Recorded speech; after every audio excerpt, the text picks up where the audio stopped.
What's going on, YouTubers? For ladies and gentlemen, it's the Natural Born Thriller, and welcome everyone to All Elite Wrestling Review, the show from November 12th, 2021. This will be your AEW Rampage results, your AEW Full Gear 2021 Home Show Edition, and I believe they were in Minneapolis, Minnesota for this one because at this point they had to be because Minneapolis, Minnesota is going to be at the same venue, the same town where it tends to AEW Full Gear, which is later on tonight. First of all, let me first say I apologize for coming on here late. I was supposed to do this a lot earlier than I thought I was going to do, but um, yeah, unfortunately that didn't happen. But I'm here though, and I'm gonna get through this. It's not gonna be too long, by the way. It's not gonna take too long. It was basically Ultimate Wrestling was 4 matches, which it's you know never really get that much match on the card because you usually get 3 matches, but they had 4 matches on here, and we'll get to why. Because one of the matches I think was not supposed to happen, and I'm still wondering when we're gonna get this Death Triangle versus Andrade El Idolo and FTR match, the 6-man tag match that they advertised last week. I remember seeing something about that last week, and we never got that. I thought we were getting on Dynamite, but then we got Pac and Dax Harwood during that time, but that was advertised. I thought we were going to get this match on here as well, but instead we got something different, which I'm pretty sure pertains to the main event, which we'll get to that main event when we get to it. Oh man, well, I'll save it when I get to there, but I digress about it all. But your commentators were Chris Jericho, which his name was Chris Jericho. Was it really necessary for Chris Jericho to be on commentary after what happened to him on Dynamite? The whole thing with Jericho getting beat up by the top team. Just having with him with whole Dan Lambert put him to a table, and put him in the Boston Crab. Was that even necessary at all for him to be on commentary? I'm not saying it was bad on commentary, but the thing is, he wasn't needed. Ricky Starks, Taz, and Excalibur could have carried on the commentary desk without Chris Jericho, to be honest with you. And I thought, AEW was going to do more. Was going to do a 4-man commentary booth thing. Hell, if you want to do that, how about you remove Chris Jericho from commentary and bring Mark Henry back, because that was supposed to be Mark Henry's original position at one point, until you decided to have him just do a backstage interview. Pertains to it's time for the main event, which we're not there yet, by the way. Felika, hello there, how you doing?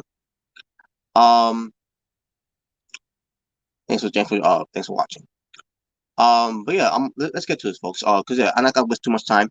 So after basically I set up a time, by the way, pertains to another video I did. It's gonna premiere in a couple of minutes. It's called the AEW Full Gear 2021 Preview. So that'll be premiering in a couple of minutes. So which is why I want to get through this right now. So once I get done with this live coverage for AEW Rampage for this ongoing tradition for AEW Full Gear 2021, which is later on tonight, I'll end this right as soon as I can, and I could tune into my AEW Full Gear 2021 preview. That's gonna be get ready to premiere in a couple of minutes. So without further ado, let's get right into it, because we get the opening match of Jungle Boy versus Bobby Fish, and match I thought was pretty good. Back and forth. The match happened between the two. Then we get to the finish here, where you have Jungle Boy trying to go for the snare trap, but Bobby Fish, who's a well-known submission specialist, so that he tries to fight out of it. But then Jungle Boy starts hammering him in the back of the head, finally gets him in the snare trap, and you see Bobby Fish, tapping out like this, like he's trying not to tap out, but by instinct, his body was telling him to tap out, and Jungle Boy wants the match. So yeah, I expected Jungle Boy to win here because he needs the momentum leading into for Full Gear. So I thought that was going to happen. And also, Anaconda comes out. He comes out, and he gets in um a fight with Jungle Boy, and then Bobby Fish and so recovering after that, and then they start beating up on Jungle Boy 2-on-1, and Christian Cage comes out with Jurassic Express. I mean Luchasaurus, I should say. It was just Luchasaurus. There was no Marcus Dunn. But they came out, and Adam Cole immediately retreated while Bobby Fish was left high and dry to be taken out by by Christian Cage, with the kill switch, and that was it. But I think Young Bucks came out too, by the way. A chance to backing up Adam Cole. So yeah, as a matter of fact, they were. Yeah, so they were, and we'll get to Young Bucks later on when we get to that segment. But yeah, and there you go. That was it for that. Then we get to Bryan Danielson and Miro exchanging words in their pre-tape video vignette, which is hyping up the tournament of the finals for the AEW World Eliminators to who's going to get the opportunity to face the AEW World Champion at Full Gear.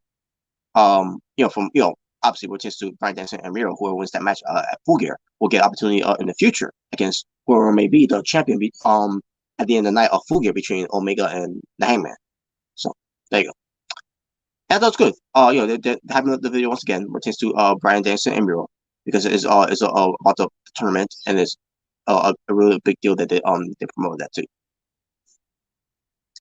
And then we see highlights of the AEW World Championship contract signing between Kenny Omega and the Hangman Page. Pertains to Don Callis getting involved, and yeah, and they have basically having on that too. Pertains to that also is the important match to look forward to see what they do with that one. If they're going to pull the trigger to see if the Hangman's going to be the champion, coming out of Full Gear. Also, we get to the Super Click. They're backstage, cutting this promo. So I think it was about Jurassic Express. And then all of a sudden, Adam Cole sees someone come in, and there's the Hangman, Adam Page. So basically, Young Bucks,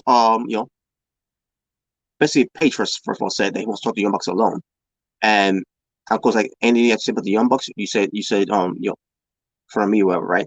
And Young Bucks said, hey, it's all right, it's cool. And then Adam Cole leaves.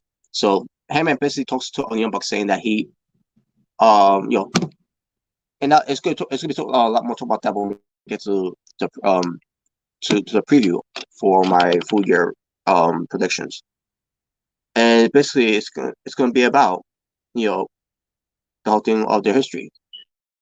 Basically, Hangman says he's sorry to Young Bucks about cost for everything that's happened. And I say so, where is this going? Where is this going? And he says he apologized for costing the Young Bucks at one point for an opportunity for a World Tag Team title match, which was from last year, around the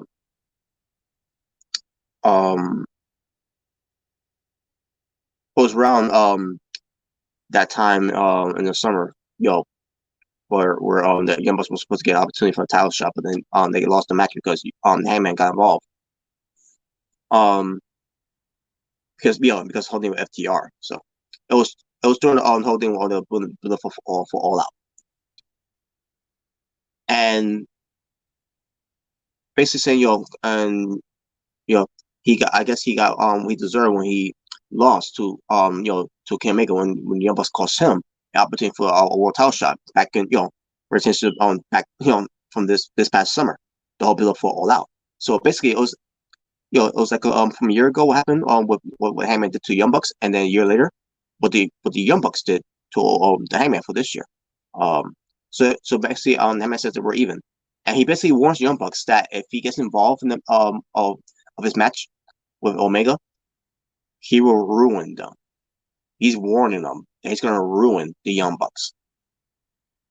And he left it as that, and then he left, and then that was it. And then I think either Matt Jackson or Nick Jackson said to Brandon Cutler, because he's recording this whole thing, for BTE, said cut it, and that was it.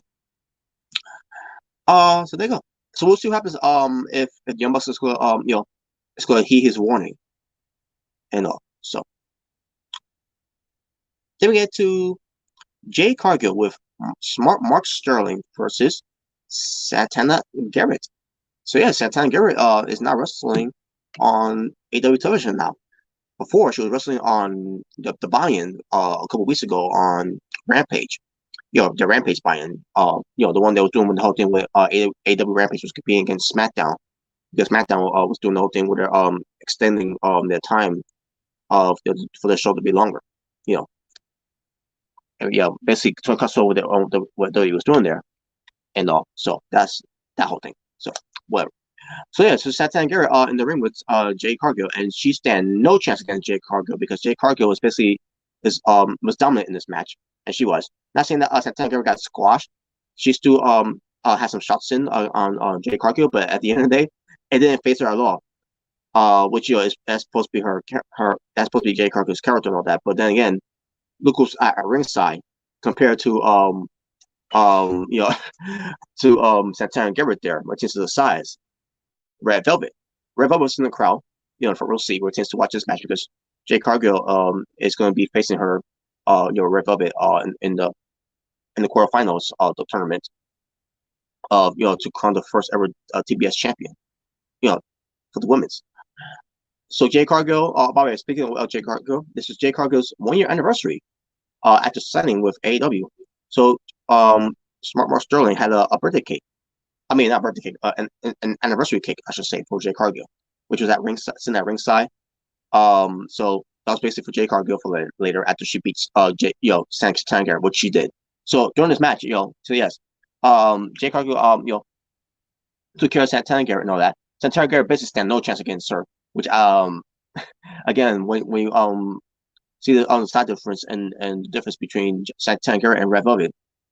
Santana Garrett didn't stand a chance, but Red Velvet did, which we'll get to that when we get to happen after the match. So, at one point, split outside the ring, and they were, Jay Cargill was getting the face of Red Velvet because they have history, and then Santana Garrett was thrown into to Red Velvet by Jay Cargill, and Jay Cargill did that on purpose, obviously, to piss off Red Velvet to lose the cool, and she did lose the cool for a little bit, and then. Back into the match, Jay Cargill, got called off by Santana Garrett, but it didn't last that long because in the end, Jay Cargill got the jaded onto Santana, and that was the match. So there you go. After the match, Jay Cargill and Smart Mark Sterling were at the birthday cake. I mean the anniversary cake, I should say. So Mark Sterling taking care of for this birthday this anniversary cake. I keep saying birthday cake. For Jay Cargill, he picks it up and all that, and as this is going on, Red Velvet takes out Jay Cargill from behind, and then with a spear, I should say, because Red Velvet at this point we couldn't see off camera because we didn't know if she was still sitting on the front row there, from the camera position that we were seeing. So like, I wonder what's Red Velvet. Like, yeah, because I see this whole thing going on with Mark Sterling with the cake and everything, right? I see myself, okay, where is she? Where is she? Like, I'll see her there. Because she's so tiny, so small there, I can't even tell. So, as Jay Cargill turns around, because the cameraman is not seeing Red Velvet. Red Velvet spears Jay Cargill down.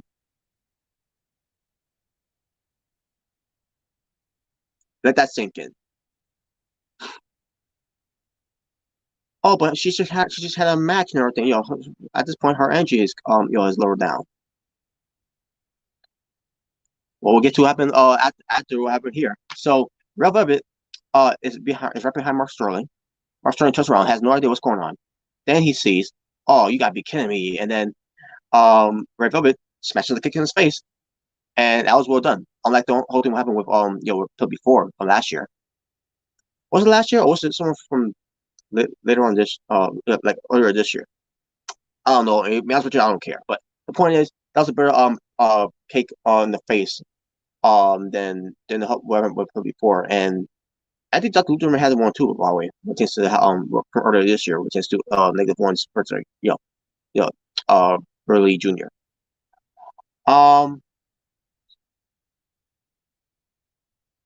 So yeah, let me see.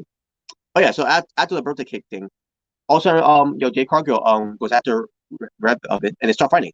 So so I don't want to hear anything about Jay Cargill's energy was lower down and everything, right? But oh no, it's the adrenaline because oh she got speared out and blah blah blah. I'm not saying that's what people are saying, but I'm just saying Jay Cargill can take care of Santana Garrett, easily because because she is that B, right? Because it's the it's that B show. B is is that word that I won't say to women because I have too much respect for women to say that to them. Um, not saying that any men that say that to women don't have any respect for women, but I'm a different kind of breed of a man to show respect for women to not call them that word. But anyways, so again, Jay Cargill could take care of Santana Garrett, who's basically almost her exact same her exact size, but someone like Red Velvet who's small, and I get her fighting background too, and all because she does some training of amateur boxing because her father was an amateur boxer and all. Um, same time, come on, suspend your beliefs. This whole thing, this whole thing, I get that Jay Cargill and Red Velvet have history and all that, and I get that Red Velvet is also is someone that should be taken seriously too in the AEW. But same time, Santana Garrett is pretty good too, and I just feel like AEW did not do her any favors here with her getting squashed like that by Jay Cargill just to book her strong against Red Velvet because during this tournament. Let them be equals. That's I'm just all I gotta say. Treat them as equals. Santana Garrett should be treated better than that. But then again, this is the same company, AEW, that treated the Pink Dream, Alex Gracia, dirty, plenty of times, especially with before.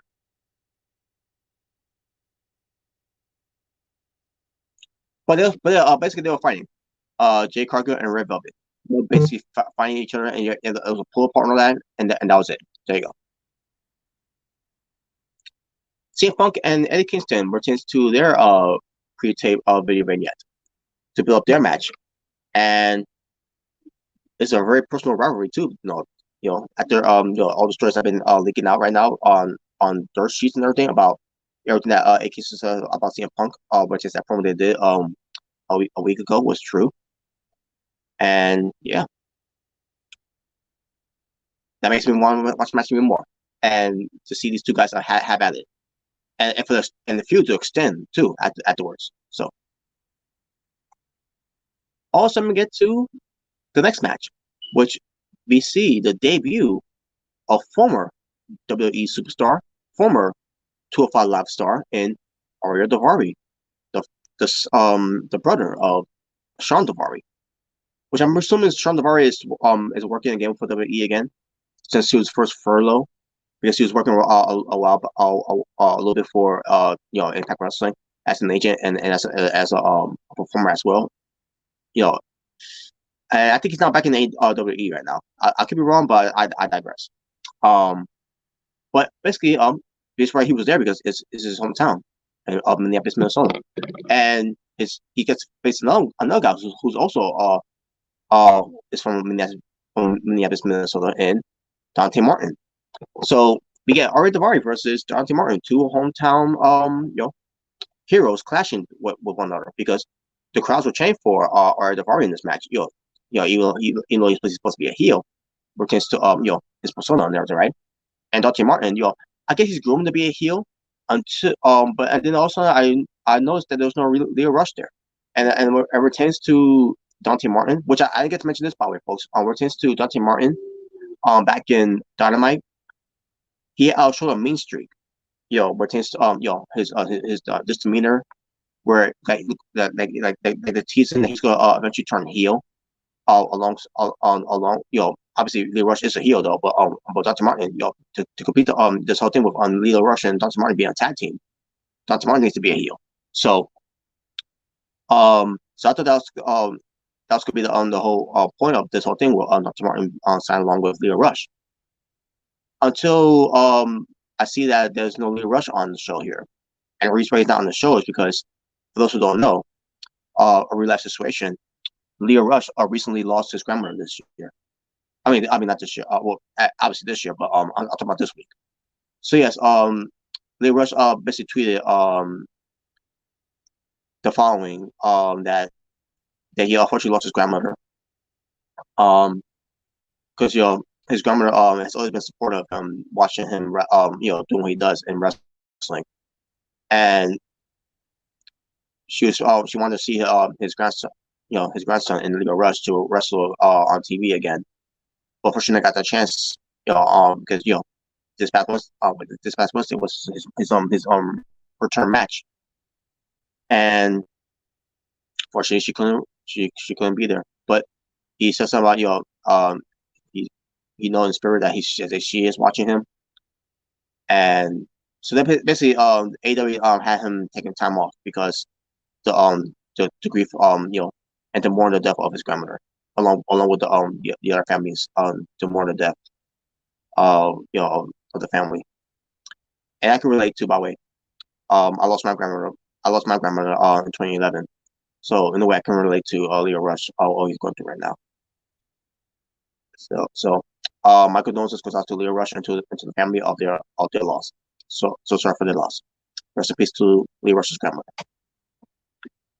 And so, with that being said, we're taking Dr. Martin. He comes out and obviously he gets a welcome reception because it's his hometown. But as I've seen this too and all, also on commentary, we see Powerhouse Hobbs and Hook. They're right there with Ricky Starks, Jericho, Excalibur, and Taz. Not actually they're not on commentary talking. They're just standing there. And we hear commotions with Taz, Ricky Starks with Chris Jericho, and it was kind of awkward, but I was trying to concentrate on the match too and all. But match still was good, by the way. It was a pretty good match. Both guys looked good. Both were being chanted. Both these guys and everything and all. And Dr. Martin was getting the better cheer and chanting this all, and in his exchange of chants. And then in the end, Dr. Martin got the win.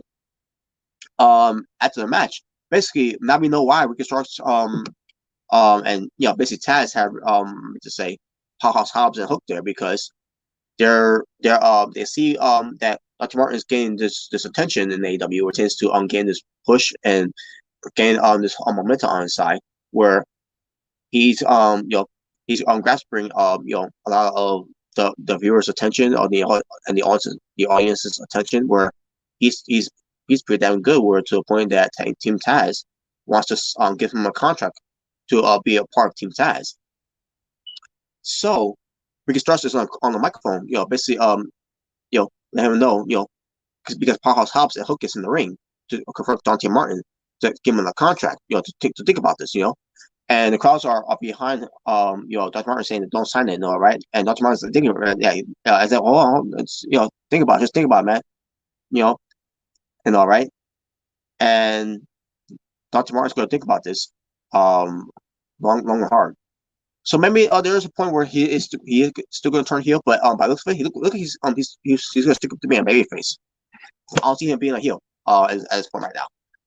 I can see him being a heel with Leo Rush though, but see him being a heel with Team Taz. No, it's gonna be one of those situations like with Powerhouse Hobbs at one point from last year. Yeah, the irony of that last year, where Powerhouse Hobbs kept denying and declining that he doesn't want to join Team Taz until eventually he did. Maybe that will lead to a point with Leo Rush. I mean not Leo Rush, Dante Martin, I should say. And maybe this could lead to a Leo Rush babyface turn, because I think that's gonna be the thing too. Leo Rush is gonna be coming back as a babyface now because this whole thing with his grandmother, and after this whole thing with Team Taz, is why I believe they did what they did there, because Leo Rush couldn't be there, unfortunately. So we gotta see how this plays out. We're gonna see how it plays out here. So I think Dr. Martin's gonna join Team Taz eventually. I think he will. If they do this whole thing with Leo Rush being a baby face, I don't know. We'll see. But maybe when it tends to Leo Rush come back and then him turn a baby face, with the same chance to having Dr. Martin with him to go up against Team Taz. I can see eventually down the line they'll feud for a little bit, because Ricky Starks can't wrestle that much of what I heard, because he's still recovering from his neck injury. Um, but I guess we'll see what happens about that. So no, just let me just say about that. So then we get to a beer package of Dr. Picker DMD versus Ty Conti for the AEW Women's World Championship title match. That's going to be presented. I'm assuming they're gonna show us again later on tonight for Full Gear, I should say. Um, but I thought it was a good real package, right? Just to build up on the match between Britt Baker and Ty Conti for the Women's Championship title match for Full Gear. So yeah, I thought it was well done. And now, before we get to the main event, there was you know, a interview that Rock Henry conducted, split screen side, split screen, I should say, split screen side. Orange Cassidy and with our best friends, Matt Hardy with the Hardy Family Office. Matt Hardy's cutting that promo about his issues with Orange Cassidy, and Orange Cassidy had no interest, just showing anger and all that, but he wants this to be done, and just like all of us, we all want this to be done. But based on what they did in the main event, I don't think it's gonna be done yet. At this point, with this whole thing what AEW is doing right now, with Orange Cassidy versus Matt Hardy, with this whole best friends versus Matt Hardy's Hardy Family Office feud, they're trolling us at this point now, and we'll get to why. But we see the lumberjacks of Chris Stanlander, Chuck Taylor, Wheeler Yuta. They're just like lumberjacks basically. But in Chris Stanlander's case, she's a lumberjill. So we get the lumberjacks here, right? Because it's time for the main event. The lumberjacks are, if I can remember, it's the Acclaim, Butcher. I'm sorry, no, there was no Butcher. There was the Blade there. Because the thing, what happened to the Butcher just came back and now he's gone. I don't know what that was going on that, but the Blade was there, the Bunny was there, Isaiah Cassidy was there, but there was no Mark Quinn, by the way. Which I thought was out there too. Well, who else was there? Oh yeah, Peter Avalon. There was no Cesar Bononi there, but there was J.D. Drake. There was Ryan Nemeth. Remember, oh yeah, the Factory. Oh my God, we'll get to the Factory by the way with QT Marshall, especially with QT Marshall. Aaron Solo and Nick Camarado. And then very his size worked into the lumberjacks were the Varsity Blondes of Brian Pillman Jr. and Griff Garrison. I'm surprised there was no Julia Hart there. We also have best friends of Chuck Taylor, Wheeler Yuta, and Chris Stanlander. And I think that was it for the babyfaces. So also in Brooklyn Matt Hardy, I mean not Brooklyn Matt Hardy. I wish he was Brooklyn Matt Hardy because this big money Matt thing is a failure. With the Hardy Family Office is a big failure. So, Matt Hardy says to the lumberjacks, the heels, because he paid them money because he's big money Matt and all that, right? Take care of those lumberjacks, right? The babyface lumberjacks, which they did. And from the jump, right there from the jump, this immediately became a clusterfuck. Was the match good? I don't know, and I'll be honest with you, I don't care. Because this was just all this lumberjacks bullshit could I don't know. Maybe they could surprise us where this could have been a good match, a good lumberjack match, like with Dean Ambrose and Seth Rollins back in 2014 when they had the lumberjack match at SummerSlam. Which not all lumberjack matches were good are ever good, but you can try to make it good. And the one that Dean Ambrose and Seth Rollins did when they did the lumberjack match, pertains to their feud in 2014 in SummerSlam was great. This was the opposite of great. This was not even good. So the lumberjack babyfaces fought back eventually, and then I remember at the Bunny and Cristiano got involved, during the match, or chance to in the ring, wherever. I think they did. I don't remember if they did or not. But what way to make Cristiano look weak because she's supposed to be the galaxy greatest alien, right? Make her look weak. Make she bury her of her mystique. I mean, you barely heard enough when how you're dressed like a lumberjack, but I'm pretty sure she doesn't mind that. So we get to the finish. But before we get to the finish, we get all these interferences, like, and the referees out, at this point lost control of the match. Like, wait a minute, you can't have these lumberjacks in the ring. Like I said, from the jump, it was a clusterfuck to the very end was a clusterfuck. Even after the match, the post match was a clusterfuck too. So,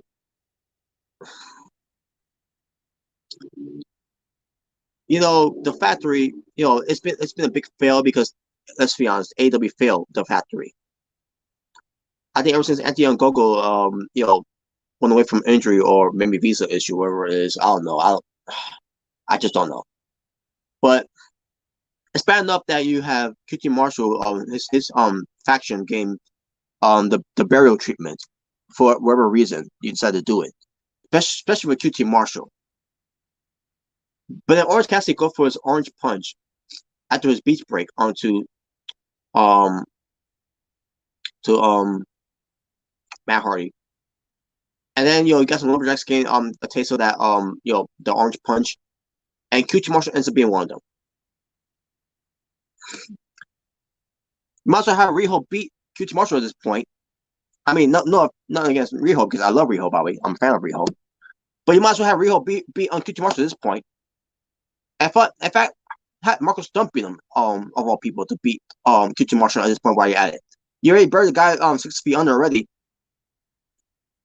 You might as well just fire him at this point. Why even do that on the factory faction if you're gonna bury the team this, and especially the team leader and QT Marshall? But I guess this is Weber, right? And then the Blade gets in the ring with the brass knuckles, knocks out Orange Cassidy, and then Matt Hardy. Now I don't know. I don't know. I'm lost the words for this one, but I'll try to get back. So after the brass knuckles by the Blade hitting Orange Cassidy, knock him out. Matt Hardy, because the referee was distracted, because I guess brass knuckles is illegal, but the lumberjacks get in the ring, it's legal. So the brass knuckles came to play. What referee I'm not seeing because I don't know what he was paying attention to. Matt Hardy, he takes an elbow drop bump. Like, I don't know if the elbow be designed that way, to make him think that he did something to Orange Cassidy. I don't know if that was to go. Maybe it was a botch, maybe it wasn't a botch, but by the looks of it, it was a clusterfuck botch either way. There was no defending this at all. So Matt Hardy does that, and then he goes to roll up Orange Cassidy for the win. And I think they could continue this feud after this whole thing because Orange Cassidy lost. So Orange Cassidy lost, and then Hard Family Office wipes out Best Friends, and then the Blade gets the brass knuckles from the Blade, knocks out Chris Statlander with the brass knuckles, and that was the end of the show. What a clusterfuck main event this was for a go-home show for Full Gear. I was not expecting this. At this point, they match Royal just had advertised, Death Triangle versus Andrade El Idolo and FTR in that 6-man tag match. They promised to advertise to give us, which they never give us. This match was a clusterfuck to no end, from beginning to end.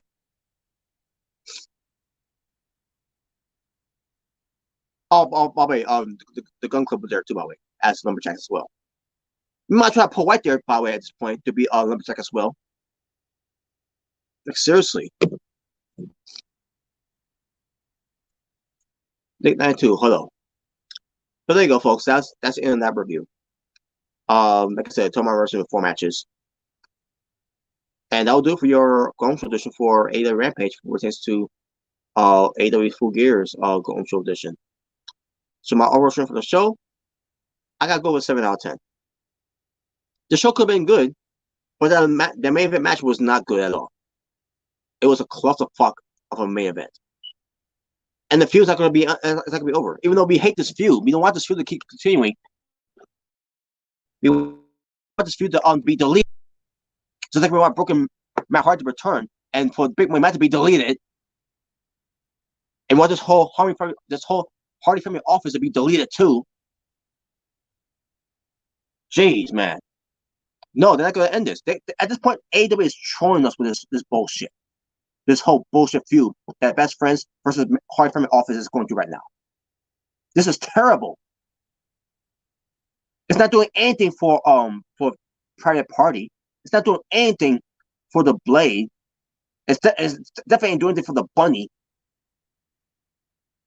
And it's not, especially in Matt Hardy. This is Matt Hardy's fault. This is Matt Hardy's doing here. It's not doing anything for Matt Hardy either. His steam has went down. Oh my god! Like you have no idea how far it went down. It went down as worse than Private Party's steam went down.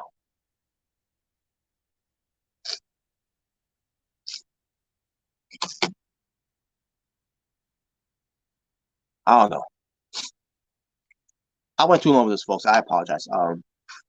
I wasn't supposed to go this long, but I guess ranting about this may longer or whatever.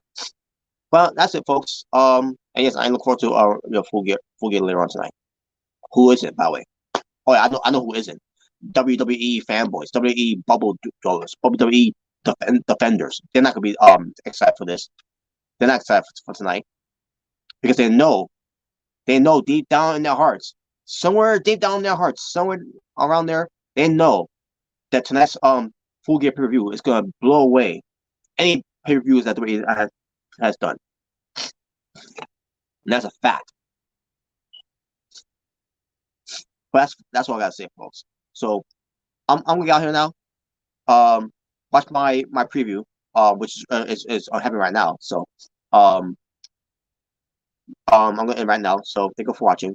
For It's Natural Born Thriller saying peace on streets. This is your AEW Rampage review.